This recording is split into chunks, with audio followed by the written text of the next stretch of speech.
This is the Sunday stream opening song because the other song is copyrighted. La la la la la la la la la la la. Oh, look, here comes Dog Cat Fox.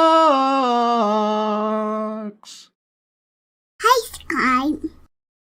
Good morning, everyone. Welcome to the Sunday stream. The stream I do on Sundays because Sunday is the day to stream on Sundays. Hope you're all doing well. Hope you all had a wonderful and Merry Christmas, if Christmas is your thing. And even if Christmas isn't your thing, I hope you had a good weekend so far and a day off somewhere in there, I hope as well. Hope you got some good presents, had some good times with your families. If you have families, if you're not all alone like I am, all alone. But either way, here we are. And who is we? Well, first and foremost, a couple of super chats here. Let me get these up because they were there before I got in. Point Curation, thank you for the Kung Fu Dog Cat Fox super sticker. Oh, Dog Cat Fox. Well.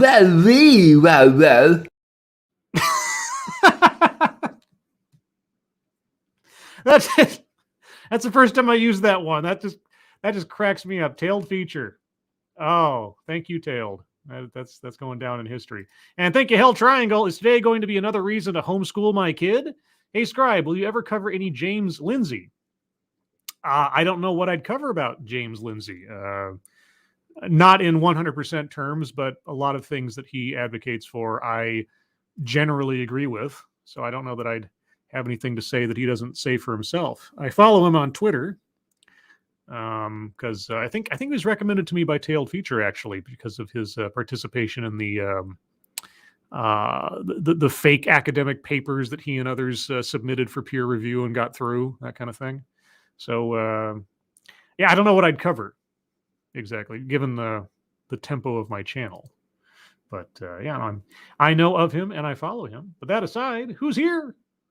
Point Curation, of course, Matt Barnes, Ryan R., Lurking Gopher, Swirl Blue, Somnamnul Nation, Bridget, Kiever Dam, Ebony Williams, Dr. Plague, Neon Leon, the gayest person on YouTube, Selecta Boy, Zan Wild, JD Melquist, Spud Gun, Check Your Logic, and I think that's everybody I see.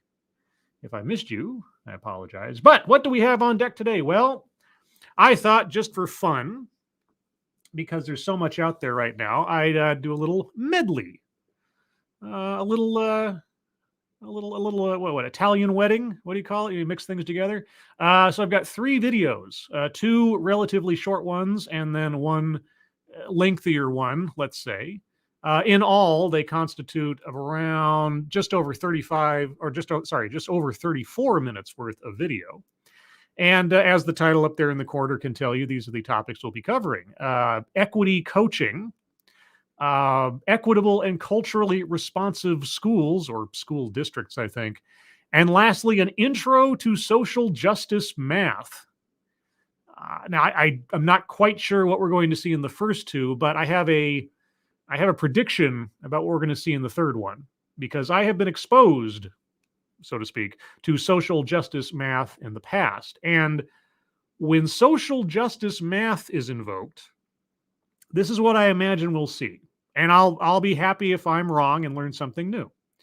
Oftentimes, social justice math has to do with taking math, just regular math, but then applying it to story problems and or statistics that underscore or, tend to be used as evidence for social inequities, right? So let's do some social justice math. Here's a thing like pay disparity between demographics. And now we're going to use math to show how this is unjust, that kind of thing. It doesn't have so much to do with math being used differently, but simply using math to highlight the issues that social justice says have to be addressed somehow. That's my guess in a very rough fashion. I could be wrong, and I'm glad to be proven wrong otherwise. Mike Savage, Blarg, His Kitten. Who else? Anybody else I missed in the meeting? Kyle Mack, Arc 210. And if I missed you, I apologize, only because my aim is off. But all of that is preamble. Let's start off with a couple of seconds for sound test. You guys tell me if you can hear it. And then we'll proceed with our potpourri smorgasbord buffet of educational excellence. Okay, equitable and culturally responsive schools. I might have got my video slightly out of order, but either way. You guys hear that okay? And yeah, so these are all, I've linked them all together into one file. So between each video, there'll be a little brief moment of blank screen, and then we'll move on to the next one. Sounds fine, says some nation. Let's see, everybody else sounds good. All right, so let's learn about equitable and culturally responsive schools. Our schools should be places where each and every student is accepted, valued, and educated to their highest potential. I agree. Well, I guess we can end the video there. Regardless of age, race, gender, background, or circumstance. Yes. And from the lady's accent, I'm assuming, I don't know, that this video is dealing with issues in, say, Ireland, or at least Europe, let's say, ish, the British Isles, something. We hear buzzwords like equity, cultural responsiveness, and inclusiveness. Yes, we do hear those buzzwords quite often. It's true. So, I mean, let me ask, I guess, wherever our speaker is coming from, are there not already laws that, punish anyone who does treat children differently in that way? If not, then I suppose this is necessary after a fashion. If so, why do you need to be talking about this? But being able to distinguish between these is important. Oh, okay. In the educational arena, equity is providing all students with what they need in order to be successful. So equality of outcome. Right. Okay. And how do you define success? These are also terms we need to have defined. Fairness, achievements, and opportunities. Yeah, opportunities, yes, but you're showing both students ending up at the exact same place. Is that realistic on an even playing field with just people as normal, or are you artificially elevating and or denigrating some in order to achieve some kind of equilibrium, just so nobody feels bad, or you don't look bad? Maybe is the better way of asking the question.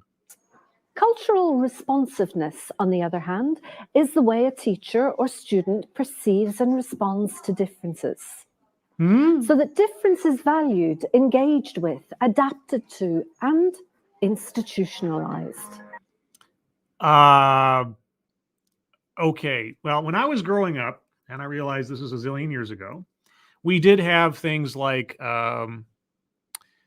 I want to say, like Family History Day and things like that, where kids would bring in, like, here's my family tree, or this is where, we'd have to do a project where, like, where did your grandparents come from, or, what's your family history and stuff like that. And we each present them, in like sort of what you see on the screen, sort of like a kiddie way with a piece of poster board and some things, glue sticked on and so on.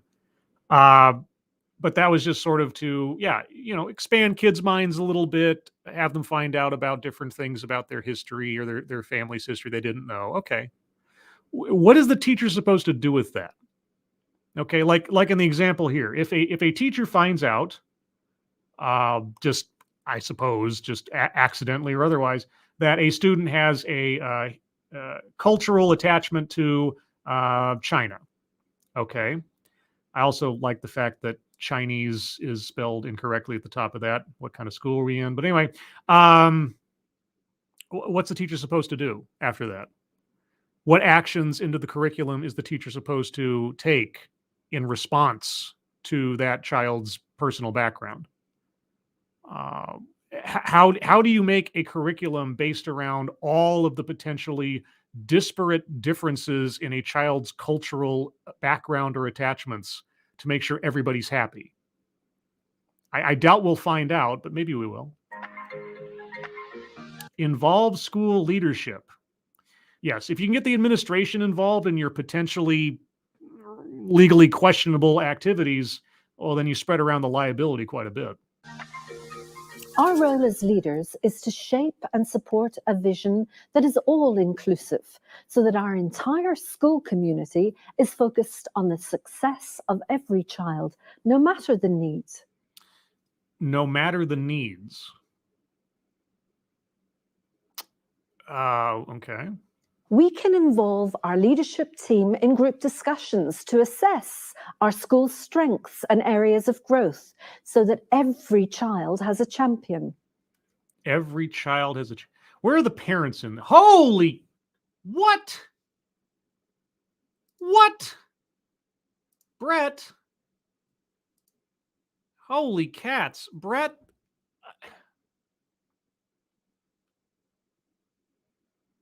Wow. I don't... Brett, I have absolutely no idea what to say. That is ridiculously generous of you. Again, this isn't the first time, and I can't tell you how much I appreciate it. Thank you. I wish I had words to, meet that generosity. So thank you so much. As always, I will, in the very near future, pay it forward in ways you may or may not see. I don't always advertise everything, but thank you so much. I really appreciate that. Thank you. I will hopefully continue doing what you enjoy having me do. And thank you. Appreciate it. Okay. What was I saying? I lost my train of thought, if you can believe it. Okay, let's keep going. Ask teachers to consider what things are important to them and to their students. How about a quality education and involving the parents? I think that's what I was asking. I was like, where are the parents? Where in this equation are the parents? When do you involve the parents in this process? Thank you, Hell Triangle. Do you think that these new activist teachers have ever read Charter Schools and Their Problems by Thomas Sowell? Well, I haven't read Charter Schools and Their Problems by Thomas Sowell, so I don't know that I'm in a place to comment on it. I don't think the teachers who believe that their ideology is paramount over actual educational performance or fair treatment have no business being teachers. Teachers who operate as gurus should not be teaching kids. Teachers who put an ideology first and actively try to route out the parents from the process should not be teachers. Teachers are caretakers. They are not owners. They are temporary caretakers who are supposed to be focused on children's education, the basics, especially in the grades that we're usually talking about, until you get more specified things in later high school and or, of course, college. And so, yeah, if you're a teacher and you being a teacher as an activist or vice versa, if you say I'm here to train change makers or sometimes explicitly train activists, you have no business being a teacher. If it's a private school and that's what the parents want, if they want their children to go to a school to be taught specific things about a specific way of thinking or whatever else, that's their prerogative. But when teachers decide what is best for the children based on ideology or a belief system outside of the parents' consent or knowledge, especially, yeah, that's not good. So anyway, that's my rough, short version of that.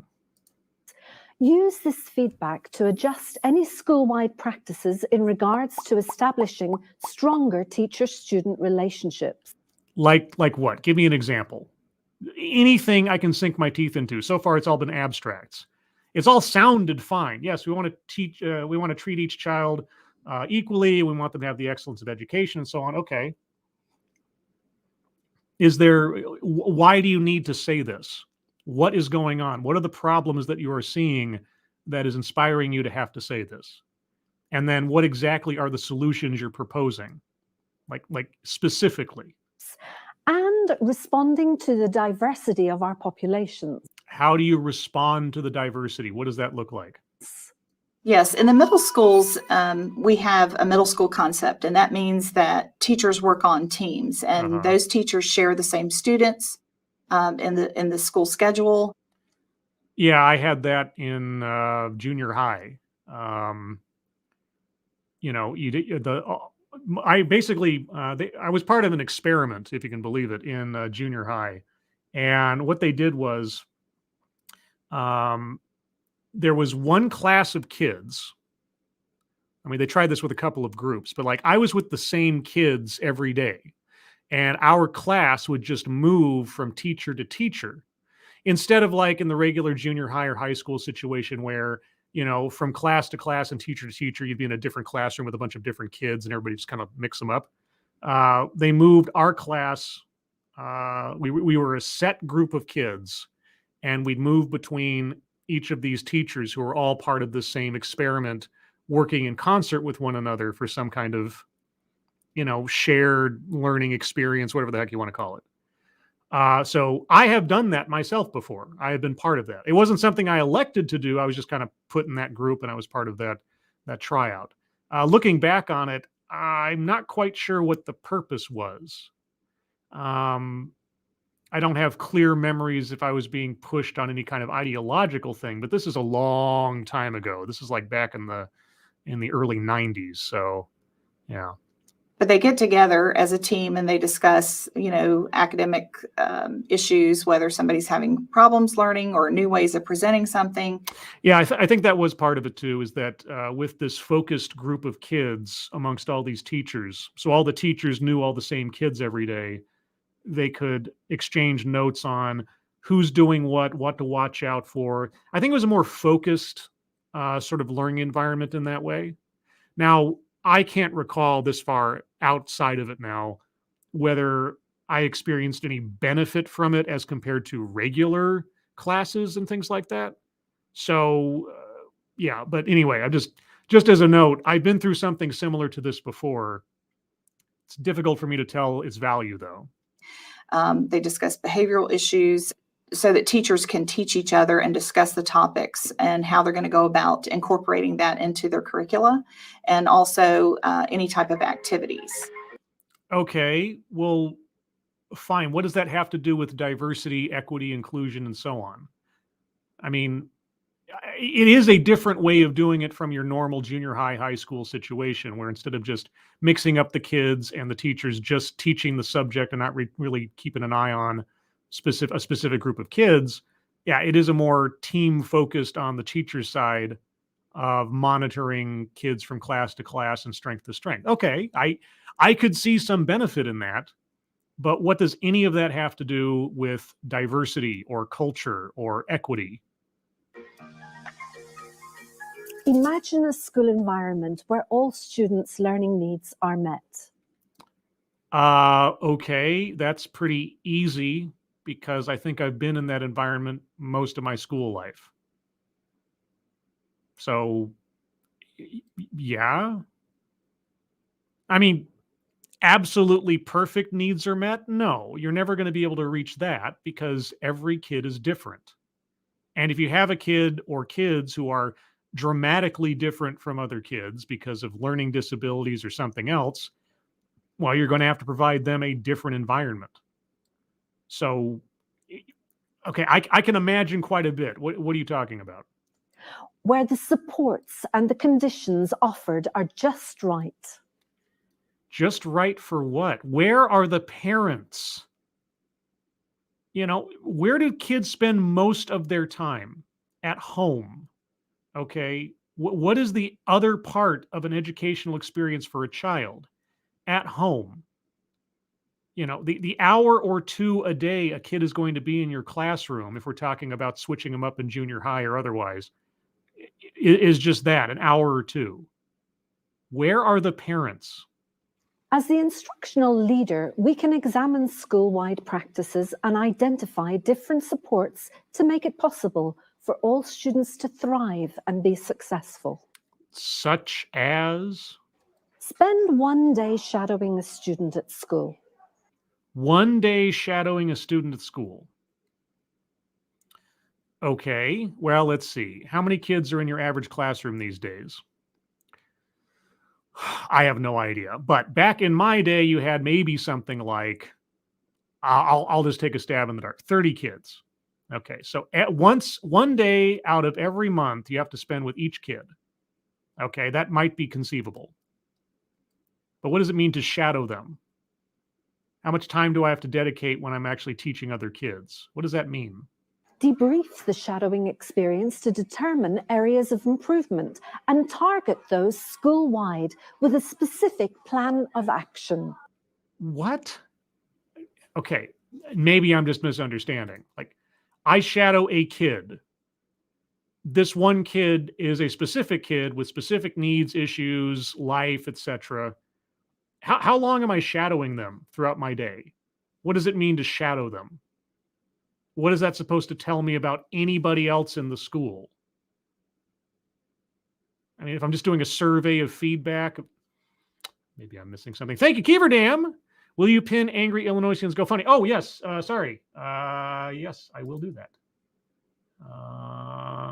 Pinning this. Okay, so thank you, Keeverdam. And everybody, if you will take a look at your leisure at the link I've now pinned, thank you, Keeverdam, at the top of the chat. Our friend Angry Illinoisian has experienced a work injury that, because of its nature, is difficult to prove is an injury, and so he's not being compensated for such in the meantime, and he needs some help. So if you happen to have some spare bucks around, please consider throwing them his direction. Appreciate it. And thank you, Zero Depressive. Shadow is what a child predator does. Yeah, it does sound a little creepy, doesn't it? But yeah, okay. I know this video is only like a few minutes long. I understand they can't get into deep detail with the time frame here, but I just like more details. Like, what does it mean? I'm going to back up and listen to that again, just to make sure I understand what she's talking, or try to understand what she's talking about. Okay, hold on. Sorry, let me make sure I got Wide practices and identify different supports to make it possible for all students to thrive and be successful. Spend 1 day shadowing a student at school. Okay. Debrief the shadowing experience to determine areas of improvement and target those school-wide with a specific plan of action. Debrief, like amongst the group of teachers? So, okay, I'm a teacher and I decide to spend the bulk of my quote unquote free time shadowing or sitting down with one kid. Okay, so Joe, for the sake of argument. Okay, so I spend a day, not a whole day, but effectively a day just focusing on Joe in the classroom. Okay, and Joe has a specific, attitude and learning style and etc. Whatever. And then I'm supposed to take that information and debrief. I'm assuming, because she's not saying, I'm assuming the other teachers in my team about Joe's situation, and then alter school policy around Joe, on that day? Well, what if the next day when I'm shadowing Susie's needs, wants, desires, learning style, etc., in any way, shape, or form come into direct conflict with Joe's? Do I then rearrange everything to accommodate Susie, but now have to ignore Joe, or risk alienating Joe because Susie learns this way and he learns that way?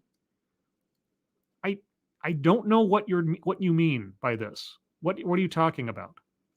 The plan may include a strategy for analyzing the master schedule to determine if classes or courses are fitting students' needs. Are fitting students' needs? Okay, the footage you were showing is like elementary school. Or I suppose if we're talking about Britain, primary school or whatever. Either way, we're talking about the basics. The classes are reading, writing, arithmetic, history. If you cover those four, you're basically set. So fitting the students' needs, that's it. At that level of education, that's it. What are you talking about? So to create an equitable learning environment, teachers need to understand the different children that they have within their community. And so it What? really takes... No, not within their their classroom, their community. What are you talking about? No, if I'm a parent, I want the teacher focused on the kids in the classroom, not kids who aren't there. The community? Define your terms. What do you mean community?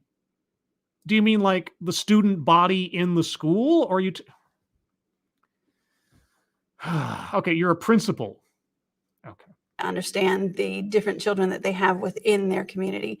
And so it really takes time to get to know the students within those first weeks of school. Yes. Understand the cultural background that they bring. The cultural background that they bring. How about the kid? How about not looking at kids as avatars of culture and instead looking at them as, individual people? What does their cultural background have to do with anything? The different perspectives they've learned through their years in school, and then just who they are as individuals within that classroom. If you have the time. I mean, I'm assuming we're talking about, for relative terms, K through 12 schooling here, right? But of course, the footage you're showing so far is like first through sixth grade, maybe into seventh grade. Yeah, I mean, when I went to school in elementary school, grades K through 6, right? My class, I'd be with the same teacher for the entire school year, right? So that teacher got to know us on a daily basis very well, right? So that was a very focused learning environment where the teacher could get to know us and know our attitudes and know our relationships with one another and so on and so forth. And you built on that. I mean, obviously, with that kind of situation, I have a much more sort of sentimental view of my early school teachers than I do of my junior high or high school teachers, because in those instances, I was all over the place all the time. The teacher was basically serving a function. Here, I'm going to teach you this. And if there was any sort of camaraderie outside of that, it was relatively rare. I mean, not out of the question, but relatively rare, for me at least.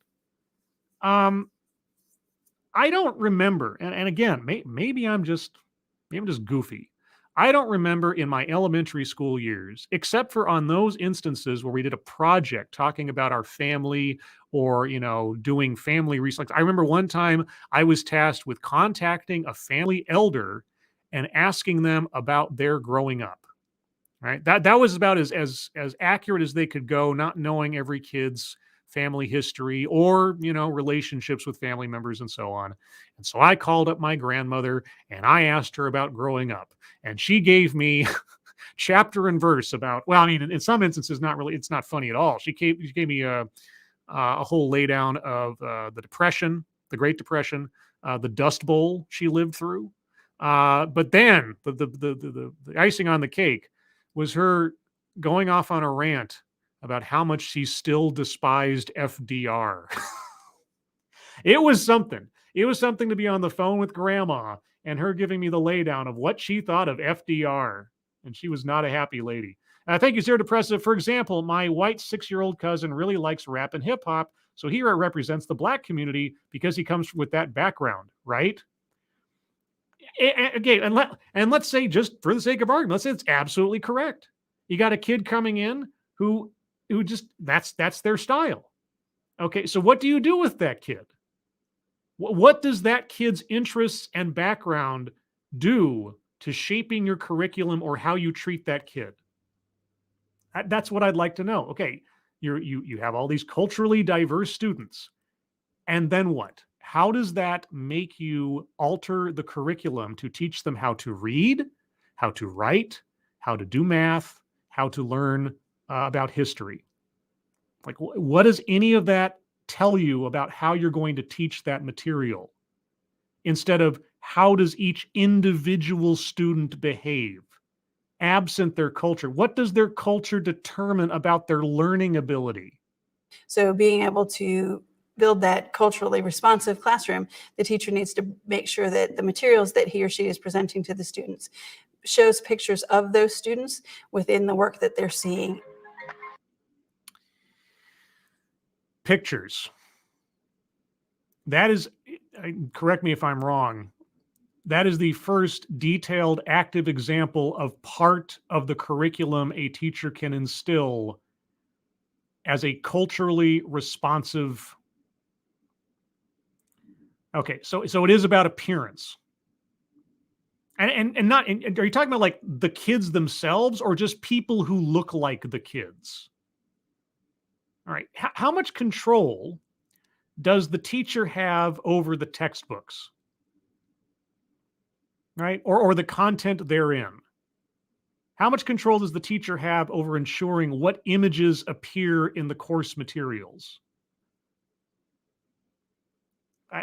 Again, I would love to see how that's supposed to work in reality. Thank you, Zan Wild. So you come from an Okie background, Scribe?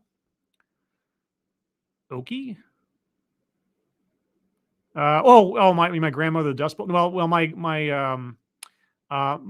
grandparents on my mother's side, both of them, moved around a lot as they were growing up because of family stuff and where the work was. And my grandmother's history is kind of complicated, but yeah, she grew up in the Southeast and lived all over the South for most of her life until she settled in California when she was in her middle age or thereabouts. So my family, especially my mother's side, my dad's family was basically settled in the Midwest. Almost indefinitely, even up to this point. But my mom's family was traveling because of my grandfather worked. He was in World War II, and then he worked in aerospace. Eventually, worked for NASA, and that work took them around all over the place. And my grandmother's history is very nomadic because of economic situations and things. So yes, there is some Oklahoma in there. There's some Arkansas. There's some Texas. But it's all very, transitory. So there's a little history on me. If we found the shadow a student experience beneficial for identifying if learning opportunities were equitable for all students. Whoa. Okay, I got to back up. That was what? Try that again. If we found the shadow a student experience beneficial for identifying if learning opportunities were equitable for all students, we may want to do it again. If we did, why wouldn't we? I thought this was the whole process. If we found it beneficial, if it's, is it or is it not beneficial to shadow a student and use whatever feedback you get from that to shape school policies? And what do you mean? Like in one instance, like I did it for a day with this kid and it was useful. And I did it for a day with this kid and it wasn't useful. Like, okay. God, this is confusing. Through a lens of instructional excellence. A lens of instructional excellence. What does that mean?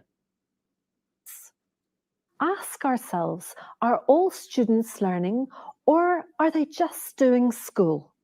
Providing instructional excellence for all students means understanding how each individual student learns effectively. No. You talked about being culturally responsive. How does culture inform learning ability? How does culture inform curriculum tailoring? Because the only example we've had so far is having images of kids or kids that look like the kids in the classroom. What is your priority here? Is your priority actually teaching the kids the basics or worrying about their backgrounds and assuming cultural, determinatives?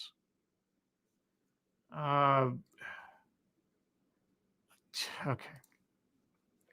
In schools, that often means creating an equitable climate that is responsive to students' needs. How? Okay, I shadow each kid, right? I take a month, right? 30 days, right? Out of the month.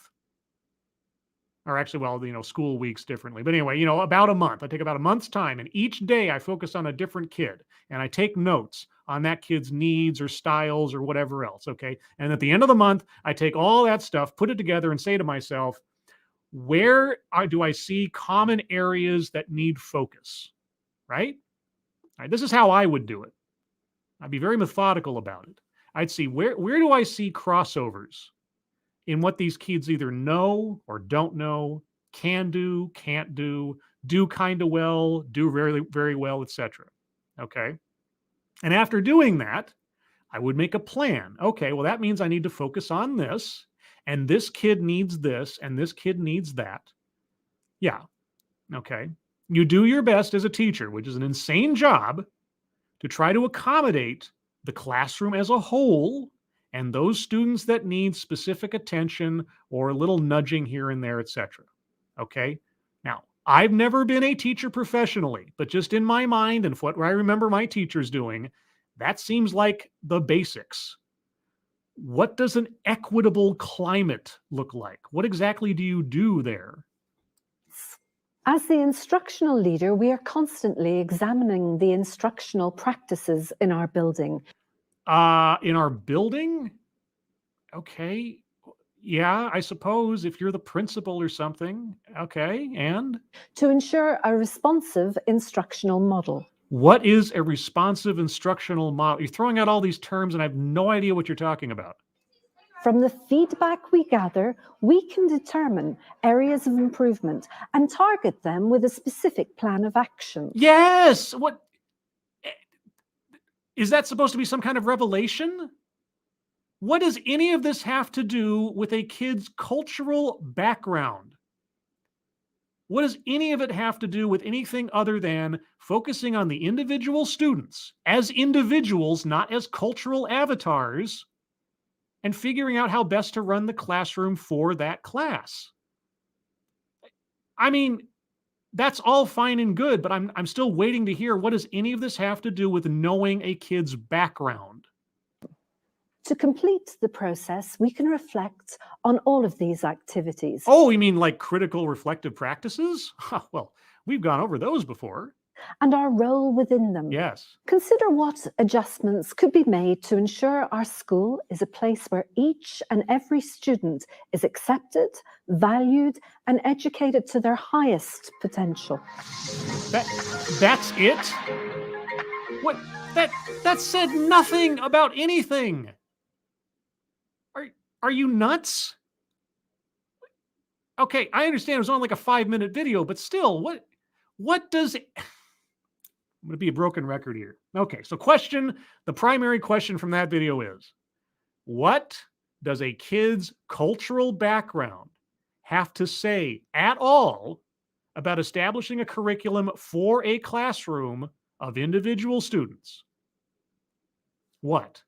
The only active example of action to be taken is somehow to ensure that the images in the work materials resemble the kids.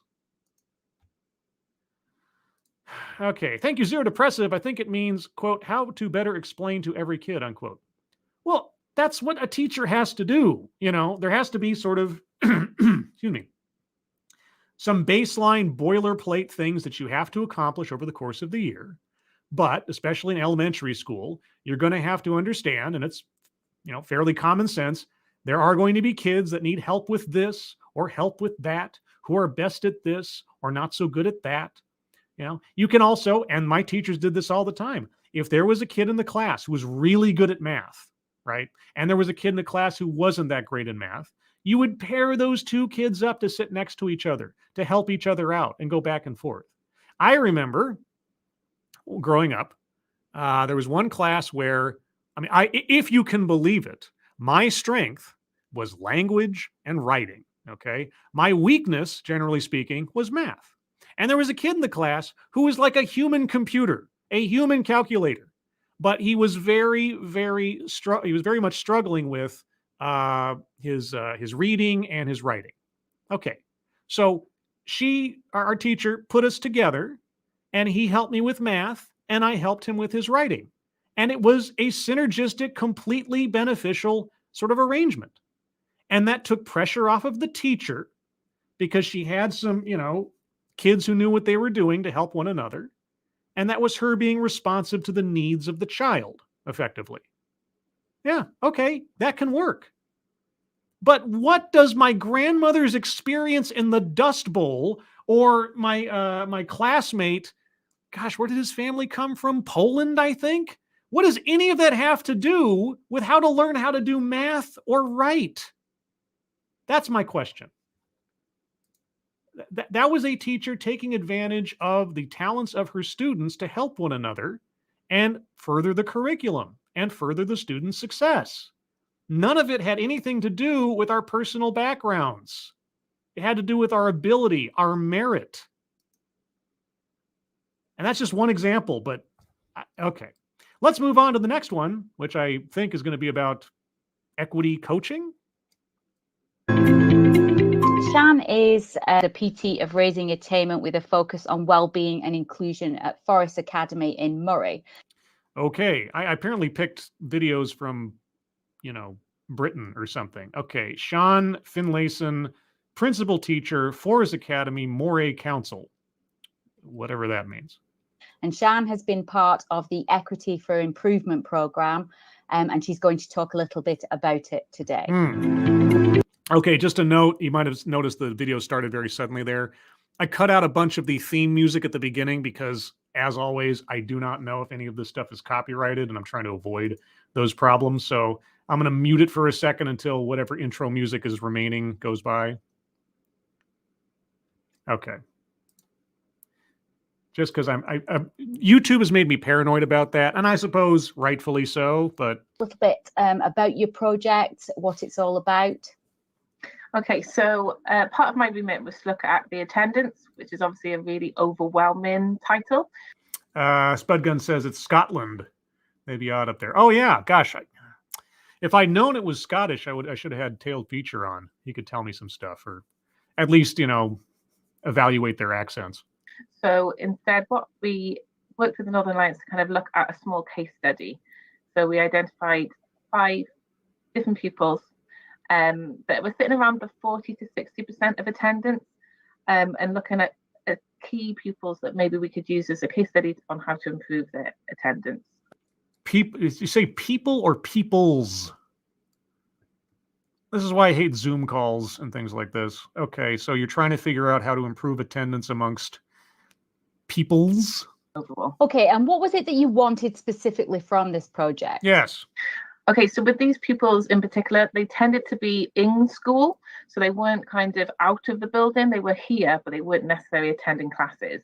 And I picked these particular 5 pupils because I already knew them. I had a relationship with them. 5 peoples. Maybe that's just a cultural thing. Okay, so you had kids who are wandering around the school without attending classes. You don't have, hall monitors or anything. Okay. So they were in the building, but they weren't in their classes? How does that work? Okay. So I wasn't starting from absolute blank page scratch. They trusted me. Okay, so these are kids that you knew already that were not attending your classes or the classes in the school you were running, but were in the building. Okay. But it was really, the aim was to have them not just kind of in the building and lapping, as we call it, but... Oh, some emulation says pupils, Scribe. It's the accent. It's the accent. It kills me. Okay, pupils, not peoples. All right. Actually in the class, engaging and included in their learning. That's my absolute aim, is to have them behind the desk, engaged in their learning. Yeah, your goal is to have the kids in the classroom and not wandering around the campus. That is a fine goal. So how did you solve the problem of this? That's fantastic. And how has the Northern Alliance supported you in this role? What? So I've been meeting with yourself, Joe, regularly. So what's really helped is kind of having someone to talk to about the process in which to go it and kind of talk through my thoughts. Because have you contacted the parents of these children? At any point, I mean, in the last video, there wasn't even single mention, but at any point in your process of trying to get kids to attend class, did you bring the parents in on the equation? It can, like I said, when you think about attendance, you get that feeling of I need to fix all the problems of everyone's attendance, and having that coaching of going, let's deal with this and then see how the effect that it can have and the rollout from that of how then I can share that with the school as a whole. So that's been really invaluable. And also kind of being passed on, as teachers, we can get overwhelmed with different government legislation and really kind of filtering through what bit do I need to read. When did you contact the parents of these children? And being passed on that really important information that's helped me with this particular project. That's fantastic. And when you've been looking at your interventions, what sort of interventions have you been trying? And do you think that you have found some of them successful, or are you still at that kind of looking and seeing how the journey's going stage? Yeah, so when I picked my 5 pupils. Okay, now I hear it, pupils. Sorry, it was the accent threw me off. I apologize. I picked pupils that have historically had issues with attendance because I didn't want it to be an easy fix. It's all fair and well picking pupils that I knew I could kind of fix their problems straight away, but I know that's not really going to long-term help anyone. Strategically, it's not going to help. Okay, so you picked specifically difficult pupils to try to encourage them towards attendance. Okay, I'm waiting for the magic word. So by picking these 5 pupils that from primary school, I looked at their folders from primary school all the way up the historic records, spoke to guidance teachers, and the aim, like I said, because of the aim of getting them back into class, of how I could support them. With the interventions, some of them have been having a formalized reduced timetable, which gives them time to really focus on those classes they can actually go to. A reduced timetable so they can go to those classes they can actually go to. Okay, are they not attending because of extraneous factors? Because you were talking about how they're in the building but not attending classes. Why? Like, what is a circumstance where a kid can't attend class but they are at the school, unless I'm missing something? Being realistic about those expectations. We had one pupil that was really not going to many classes. So for me to say we're going to go from that to 33 is just not achievable. So slowly building that up over time. Why? Why weren't they going to the classes? I mean, just not doing it at all? There's other factors here you're not mentioning, and it's very bizarre that you're not mentioning them. Another pupil in which looking at maybe what literacy support they needed to help them to feel included in that class. Yeah.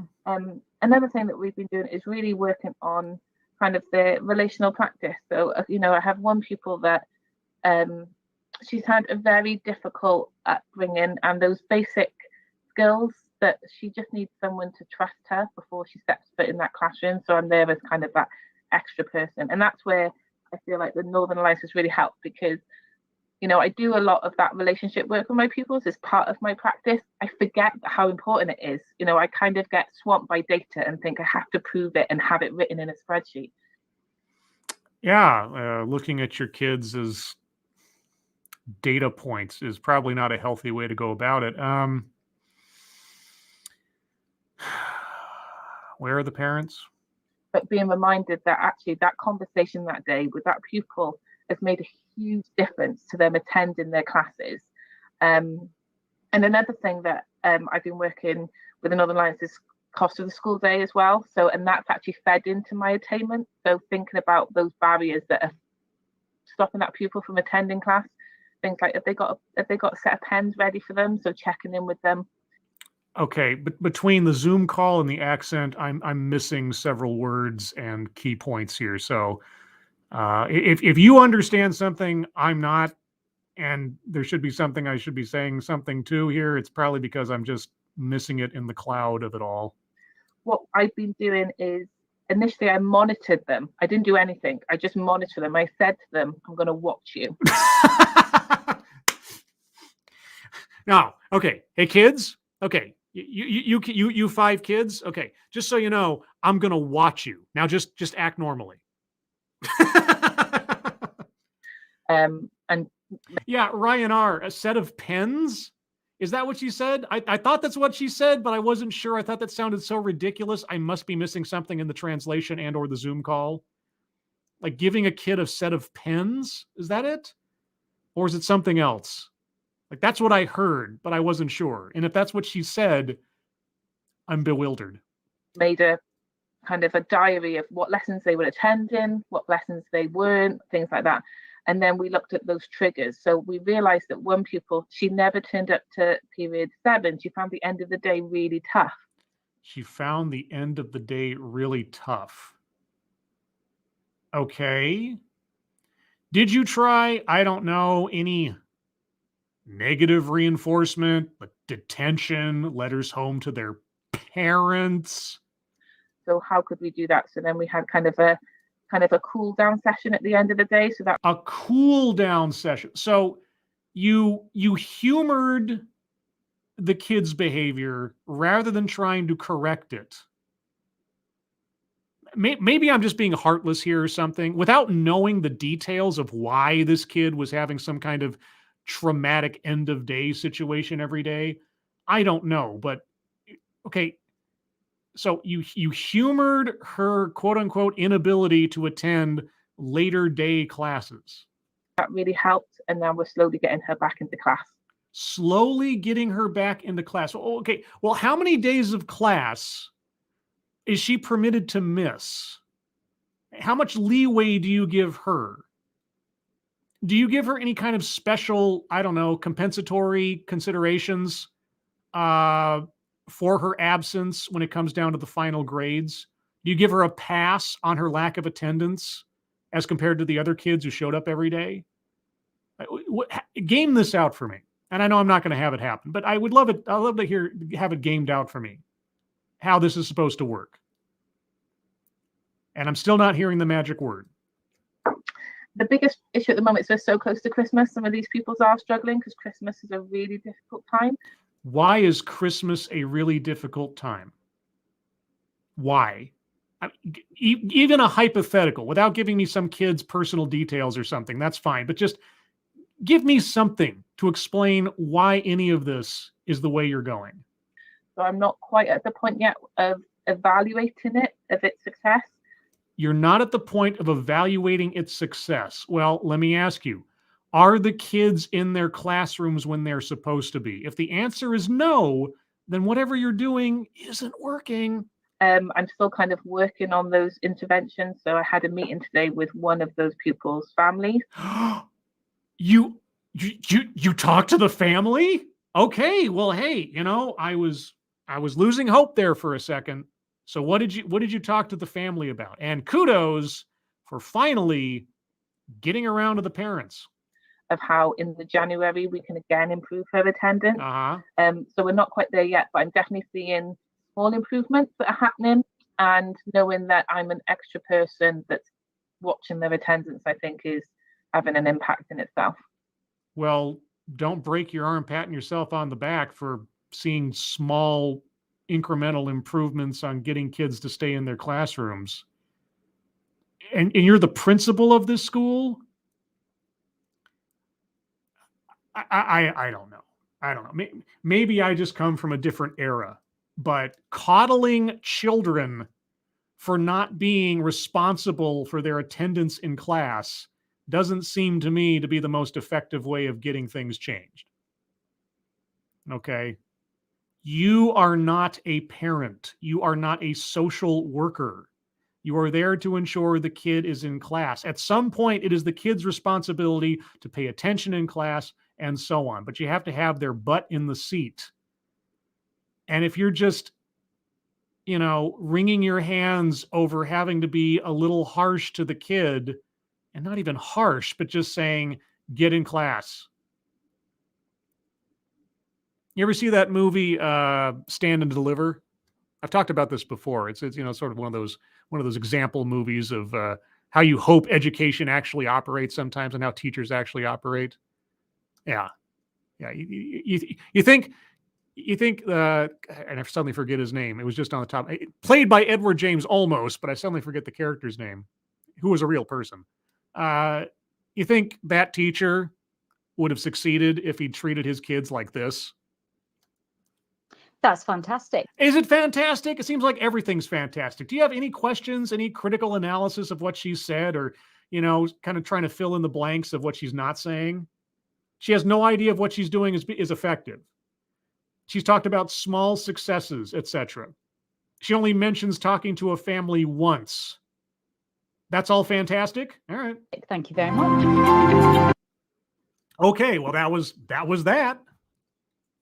A set of pens and coddling children who are not behaving as they should in school. Okay. All right, well, here comes the main event. Those are the undercards. Here comes the main event, guys. We're going to get into social justice math. Can you believe it? All right. And as always, I'm going to go for about another half an hour or so. This thing only has about 20 minutes left, so let's get to it. Welcome, everyone. In this video, we're going to take a look at social justice math. Yay, social justice math, creating solutions in an unjust world, from Zend Math. Oh, boy. So this is going to be a quick introduction because this will be part of a larger series. Oh, boy. As always, make sure you check out any downloads or resources that may go along with this video. Quick couple extra hellos. Data Wasteland, Legit Low Talker. Anybody else I've missed that I see on screen right now? I think I said hello to everybody else. So, hi, guys. Professional development for teachers who want to love math. Okay. So I want to ask first, what comes to mind when you hear or see the phrase social justice? Let's see. Evaluating people on the basis of their skin color, gender, and or orientation as needing special help in the world because they are automatically victims and incapable of taking care of themselves and need a helping hand from evil people who have a specific gender and or skin color and or orientation. And then, structuring everything around race, gender, and orientation, and passively considering those things as detriments. That's what I think of when I think of social justice. Now, I'm going to be honest, some typical thoughts around this is confusion. No. Fear. Well, I mean, fear in the sense of what this is going to be doing to children in our society in the long term. So, yeah, okay. Because of the recent news and events that have been going on, it's No. I've been worried about this stuff for at least 6 years. created an awareness from people, educators. We're actually starting to pay attention to social justice. Yeah, for better or worse. Now, the BIPOC community members have The BIPOC community members. There you go, right there. Generalizing people on the basis of race and or gender. All right, specifically race in this case, but hey, you do you. been talking about this for years. Yes. And now there are educators that are ready to listen. Oh. So I want you to stay tuned so we can dig into what social justice means and what it could look like in your classroom. Okay, I cannot wait to find out your definition of social justice and what it might look like in a classroom. Now, let me ask you this question. Okay. What could you use to realize the injustices around you and to defend your rights? What could I use to realize the injustices around me and defend my rights? What could I use? Gosh, I don't know. My brain? It's math. Oh, it's math. Math to realize the injustices around me. Right. So we're going to look at statistical disparities. All right. Okay. Yeah, we're going to use it story problems.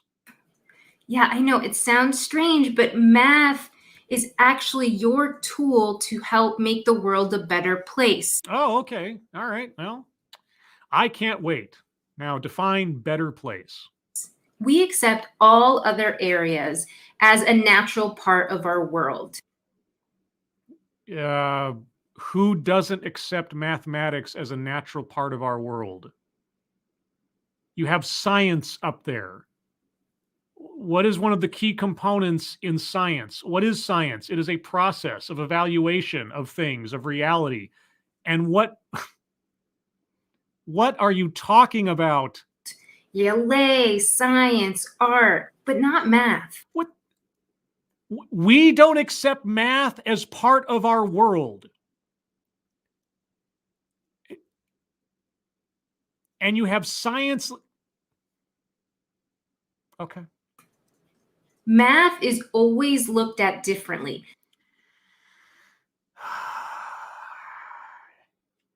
As a quote unquote hard science, yes. Because until you start getting into the very theoretical territories, 1 + 1 = 2. It's pretty flat. It's not very malleable until you start deciding to make it malleable. But okay, yes, math is different than art. But do you understand that math and art are coincided with one another? The golden triangle. You ever hear of the golden triangle when it comes to art? You ever think of that? Social studies? Well, how do you study sociology? How do you study societies without employing math? Huh? There's no math in music? How many beats? The tempo? There's no math in... What are you talking about? It's intrinsic to all of these things in one way, shape, or form.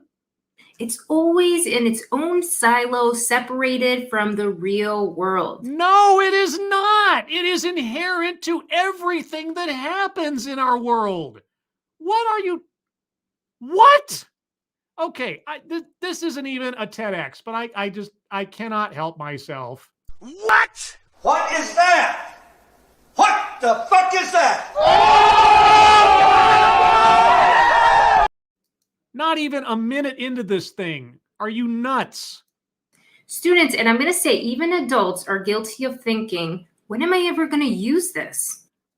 Well, depending on what they're doing in their life, they may be correct. You know, if I'm not going into some high pressure field of, chemistry or science or something, I may not need calculus or trigonometry. If I'm not an engineer, I might not need a lot of those things. So it might be true. A problem we have is that we're not seeing math as a tool that can be used to deepen our understanding of society. We're not using math as a weapon that can be used to fight against issues. You want to use math as a weapon. We're not using math to look at society. You have social studies on the one side of the image here. What is used in surveys, sociological data?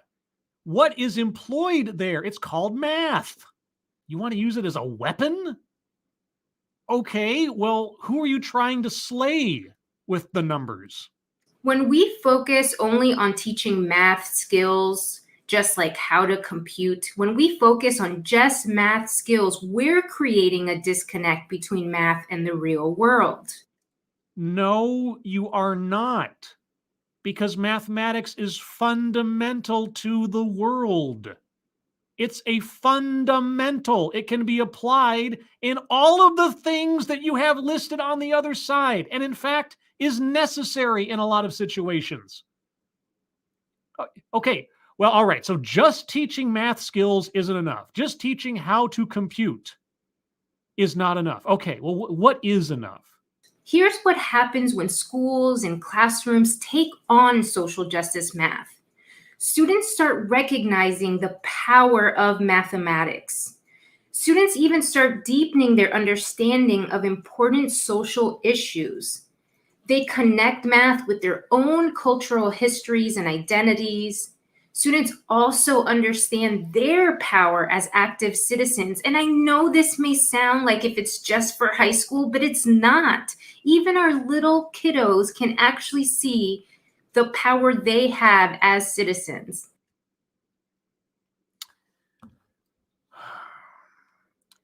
How does math inherently inform me of the Cuban Missile Crisis?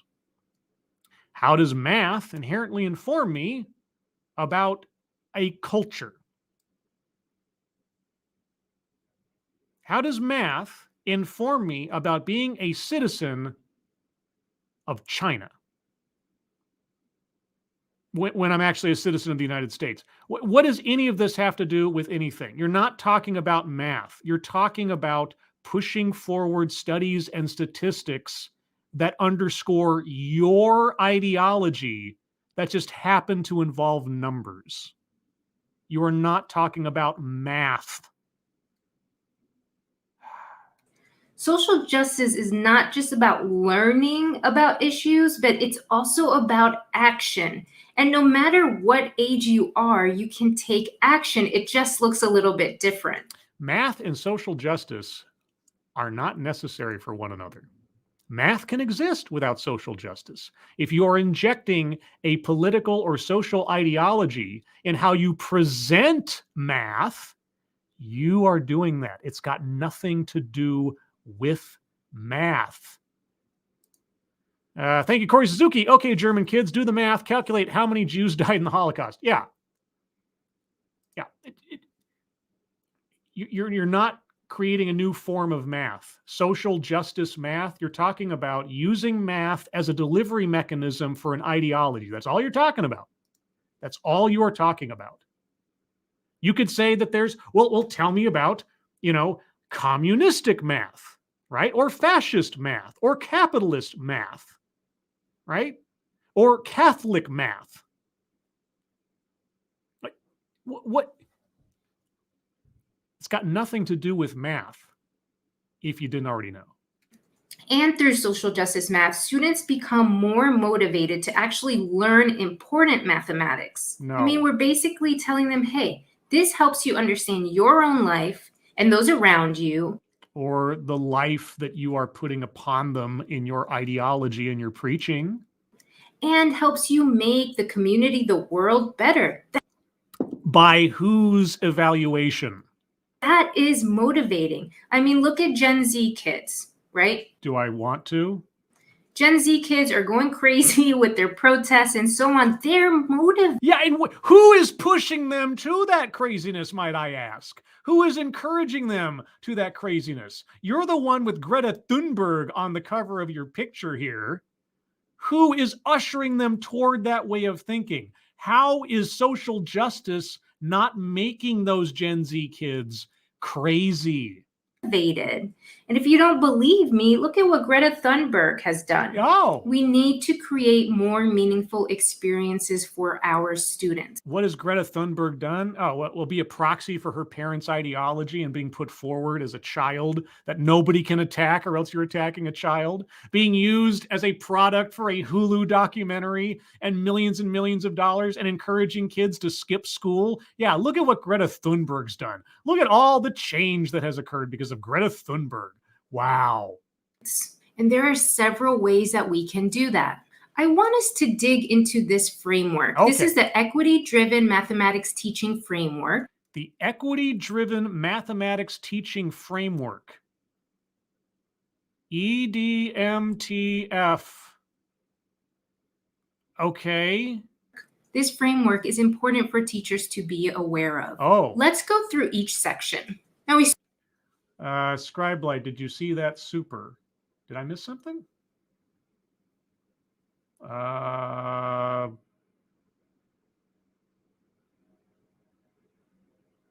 did I miss that one? I apologize. Maybe that got, I'm sorry. Hold on. That weird, that never came through on Zero Depressive. Your super chat never came on through the StreamYard chat log.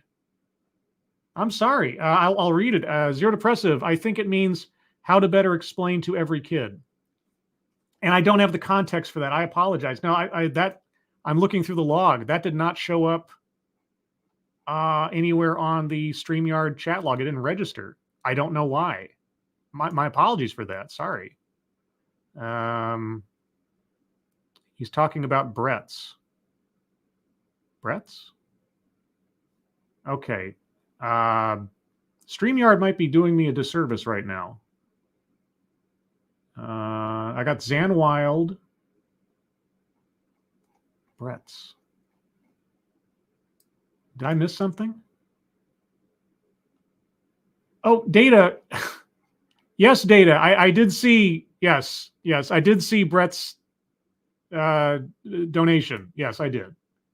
Zero depressives, though, somehow that did not register on the StreamYard thing. So apologize for that. The technical difficulty outside my control. But yes, Data, I was aware, very aware, still aware. So thank you. Okay. Start off with standards-based math instruction. Standard-based math instruction. So exactly what you should be doing. Okay. Now, I personally don't think we can do any of this work without knowing our math standards. You're correct. You cannot do mathematics without knowing standard basic math. Yes, you're right. I mean, the whole goal of social justice math is to connect it with math. Yes, the whole goal of social justice math is to connect it with math, i.e. the ideology. To use math as a delivery mechanism for an ideology. You're correct. So knowing what you have to teach is important so you can make that connection. Yes, having a familiarity with the subject you are teaching is a beneficial aspect of teaching. Yes. Our way of doing math is not just bad for students, Oh. but it's bad for society.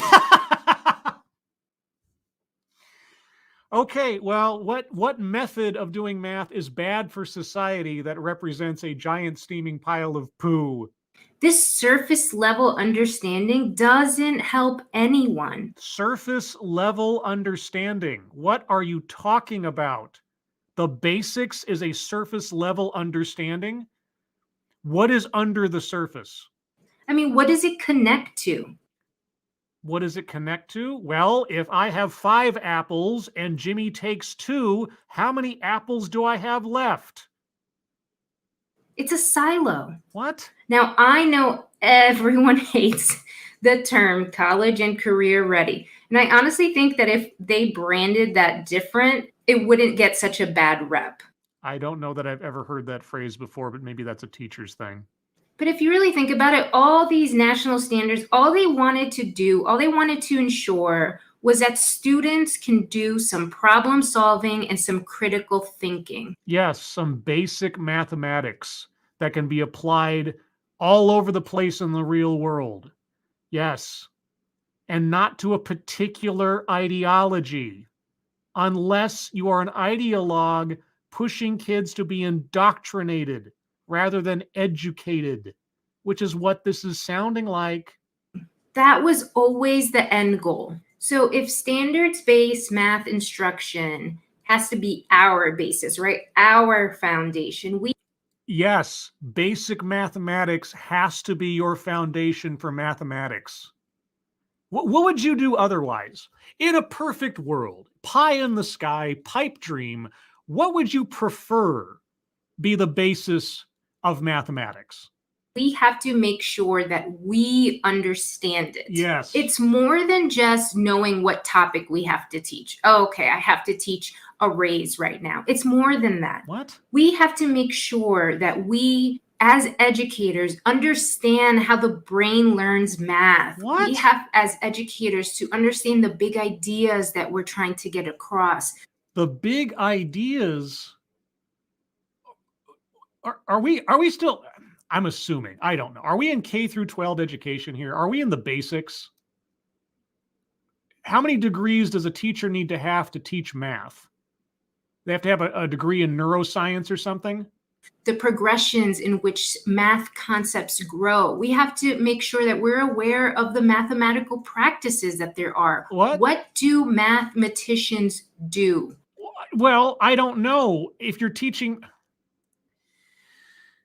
Are you teaching math as one component of a school year because you're an elementary school teacher? Or are you teaching math as a focused professor, high school, whatever? I mean, if you're just teaching the basics, if you're not an actual career mathematician, you teach the basics. Who is this for? What actions do they take? I don't know. And we have to make sure as educators that we're aware of the teaching practices. Well, Are you talking to teachers who are themselves mathematicians? Are you talking to teachers who have an expertise in mathematics? Or are you talking to teachers who are there for essentially general studies? How much time and effort are they supposed to dedicate to becoming a mathematician when they're just teaching the basics? What are the most effective ways to teach mathematics? I don't know. We can't just teach to teach. What? We have to teach for understanding. Well, I talk about this a lot, that we really need to take a look at learning goals and performance goals because they are very different. Most often, a classroom is filled with performance goals. Okay, and if you notice, and I'm hearing it myself in the audio, that there's lots of cuts, like the audio just jumps. That's this video. I didn't do any editing or whittling of this. So the jumping immediately from one thought to the next without anything in between, that's the original. Links in the description if you want to go check it out. So what will the student do, right? What assignment will they complete? What worksheets will they complete? Yeah, that is the most efficient way to sort of establish a baseline of where individual students are in the curriculum. Yeah, setting the goals, equitable, everybody's expected to achieve the same thing, or at least those are the standards we're setting. Can you do this? If you can't, then you need extra instruction. Yeah. What homework will they complete? Yeah. Learning goals are often overlooked. Learning goals are what students will know. But the performance goals inform the teachers as to what the students know. Am I missing something? I must be. Not what they'll do for you, not what assignment they will complete, but what they will know, what they will learn.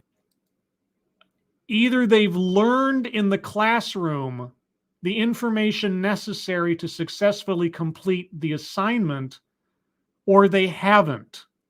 If they haven't, that indicates to the teacher which students need further instruction, or if it's happening all around the classroom, what areas need to be reinforced that maybe the teacher didn't put enough time into. So if we're talking about social justice math, yeah, we need to start off with actually understanding the math ourselves. Yes. And understanding what's the best way to teach math. Yes. Okay, next up is complex instruction. Complex instruction is real simple. It's taking a complex instruction is real simple. Look at some of the inequities that are happening in the larger society and how we're contributing to them in our ed system. So for example, small group instruction, that creates an inequity. Let's talk about why. When students are entering school, and in elementary school, they're constantly being put in remedial groups.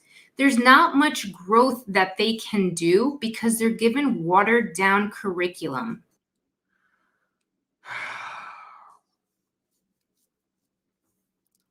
Your diagram tells me everything I need to know about what you're talking about. Given the fact that you are pushing social justice math, do you have any numbers to give us on underscoring your point here by any chance? Just a pictogram. Is this an example of social justice statistics? They're not given access to high, rich level math. They're not. At all. Ever. And what happens is they continue on this track really until they get out of school. And that limits their social mobility as they're adults. I guess I'll just take your word for it in the absence of anything else. Thank you again, Zero Depressive. Reminder, these people have made this an industry. Oh, no, I am well aware of the grift. I am well aware. Ibram X. Kendi got a $10 million grant last year from Jack Dorsey at Twitter for his anti-racist research foundation or whatever.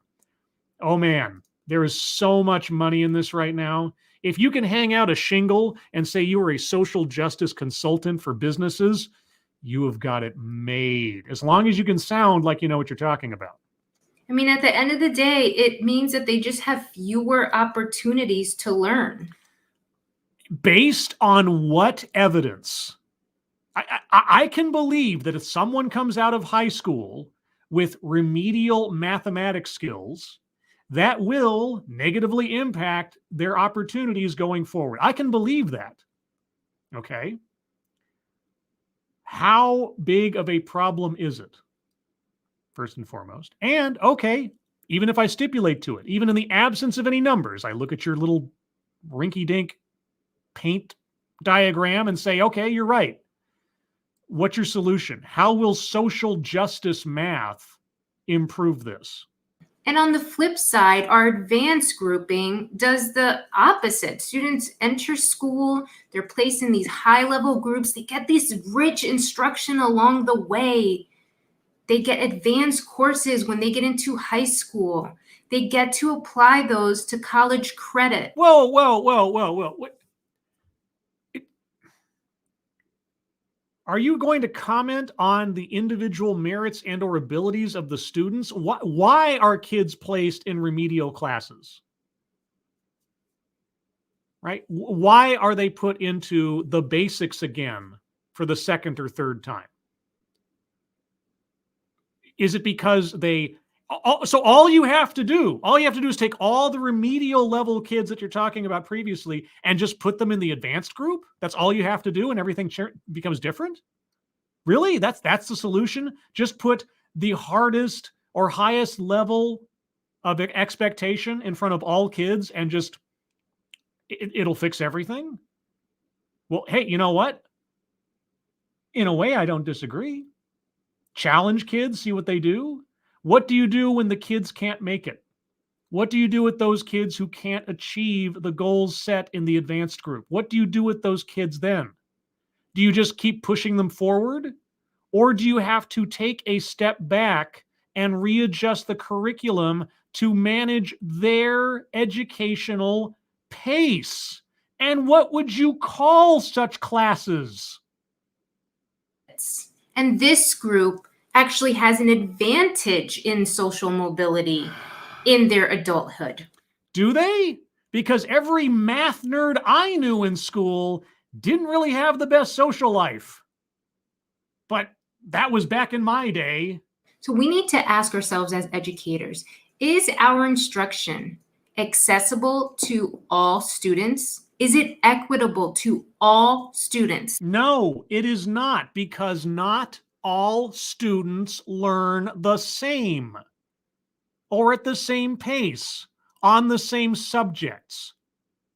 From your diagram, I can only assume your great solution is, well, by putting kids in remedial classes, you're setting them up for failure in life.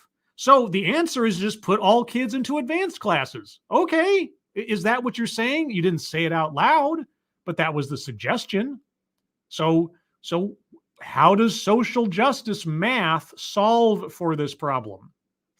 We need to make sure that we have a high level of expectation for all of our kids. Okay, so put all the kids in the advanced class. No matter what evidence says about their learning ability or anything else, just put them all in the advanced class and set the bar as high as possible for everybody all the time. Okay. I encourage you to take on that experiment. It's not great growing up thinking I'm in a low-level group. I don't know how to do math. Okay, so you're concerned about protecting kids' feelings. Okay, so put all the kids in the advanced class. And when you have students who, for whatever reason, are not at the same pace as the advanced students, I'm sure that their emotional stability will be so much better for the experience. I'm not smart. I can't do the same activities as others. This leveled small group instruction that we do is contributing to fixed mindsets. Okay, so either you're going to put all the kids in the advanced class, right? Or, and I know this sounds crazy, you're going to have to, I don't know, lower all the standards and expectations so that nobody can fail. Which of those two do you think is being employed right now in this country? You cannot advocate for growth mindset, but stick your kids in something that's called a low-level group. All right, next up is culturally relevant pedagogy. Oh, here we go. This has honestly become a buzzword, and it honestly should not be a buzzword. Then why are you using it? Why don't you use something more down to earth? Culturally relevant pedagogy. You might as well have just used that phrase in one of the earlier videos here. And they were all for it. Culturally responsive education. Yeah, okay. This form of pedagogy is non-negotiable. Oh, non-negotiable. Oh. Now, when we talk about culturally relevant pedagogy or Yes. culturally responsive pedagogy, Culturally responsive. All right. we're making sure that our curriculum pulls from students' own cultural experiences. Why? And how do you cover them all? All right.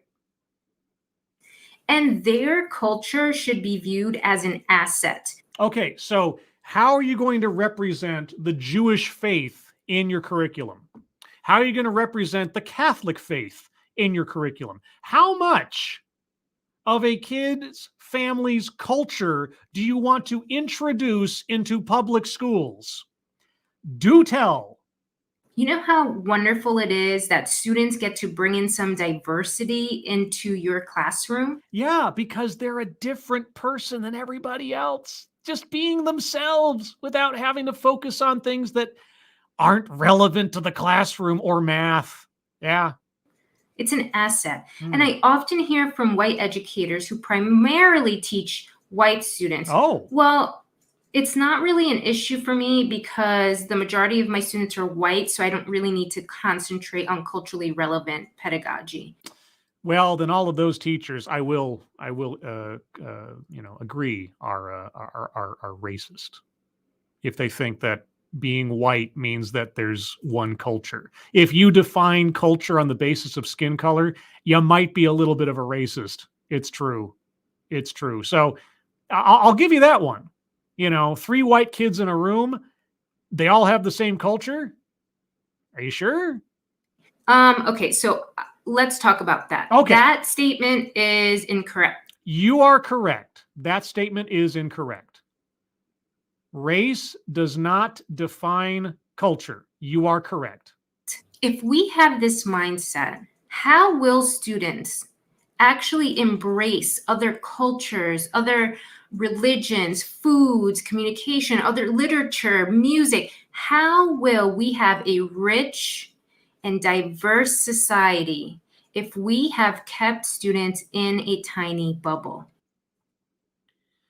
Is it your job as a teacher to introduce other kids to other religions if you're not doing like a class on comparative religions? What are you talking about? Okay. And if you are going to, confess that race does not define culture, then how would you advise those teachers to proceed? So for my white educator friends Yes. who primarily teach white students, What about your black educator friends who primarily teach black students, or your Asian teacher friends who teach Asian students? What does race have to do with it? It's not as if every other race somehow is defined by. Where are you going? I encourage you to pop that bubble. Bring in some diversity and culture in your classroom. Are the kids not benefiting from the education they are receiving in the absence of this theory? Okay, you need to show me some numbers. I need to see some social justice math where implementing this philosophy results in better educational outcomes than not. Having a control group and then having the experimental group and then science and math, remember? It does not matter that you do not have a Black or brown student in your class. You can bring in culture through read alouds, through your lessons. You know, this would make more sense if denying the possibility that you can have multiple backgrounds and cultures and perspectives amongst white people wasn't the line these days. Because all I hear is about the white perspective, white culture, right, etc. What was that, the TEDx we just did the other day with the guy generalizing all white people as having a white philosophy and so on? Yeah, I think our speaker here has missed the memo, which may or may not be a good thing. I don't know, but it still all sounds ridiculous. Open up the students in your class to the world that's outside of their own. Yes. Here's a history book. Here is a map. Here's a geography lesson.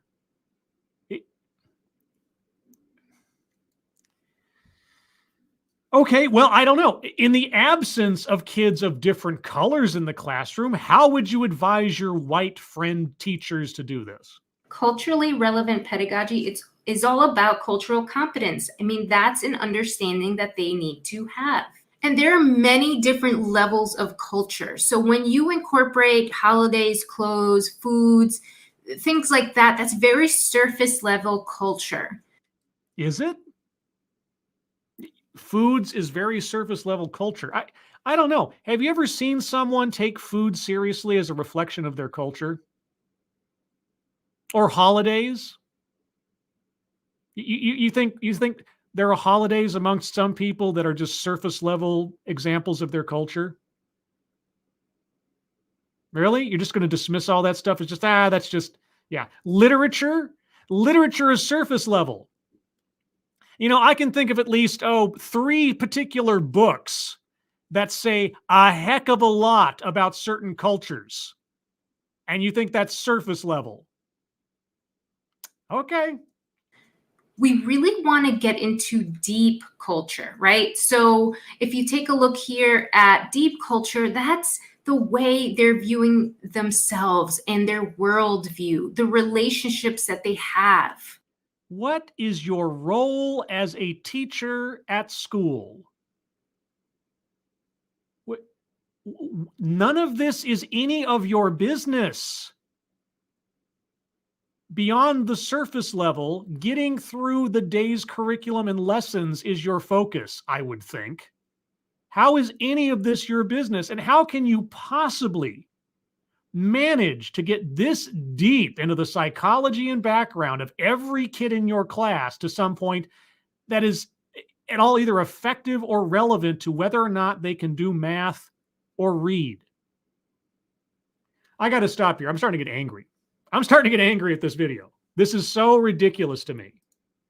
I don't know if I'll do a part 2. Maybe I'll do a supplemental or something. For reference, we're at 21:57 on the video. I'm done with this, guys. I'm done. I don't know that I could get through the rest of this without just losing my brain. So much as I already have. And we're at the time. So, yeah, there you go. We have culturally responsive pedagogy, or culturally relevant pedagogy. Yeah, the through line to the, and then we had the lady. Yeah, so the first video and this video had some direct connections with one another.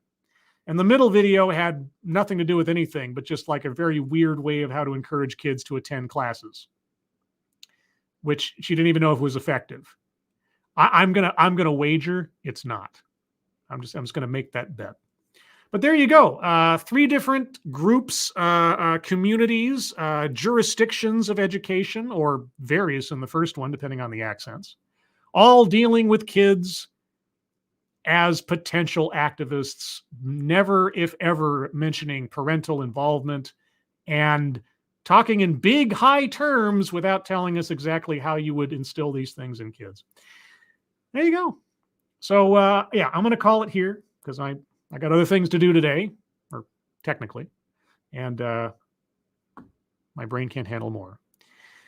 Either way, everyone, as we approach the end of the year, I hope you are all having a good time as best as you can under the circumstances. I hope you all had a good Merry Christmas. Next week is, of course, the end of the year. I will be doing a TEDx per usual, and I'll be doing a Sunday stream per usual, unless something comes up. And if something does come up, I will let you know as best as I can and as quickly as I can on Twitter. If you'd like to follow me on Twitter, I'm there in the corner there. You can see @scribe_light. Also, speaking of which, I don't mention this as often as I should.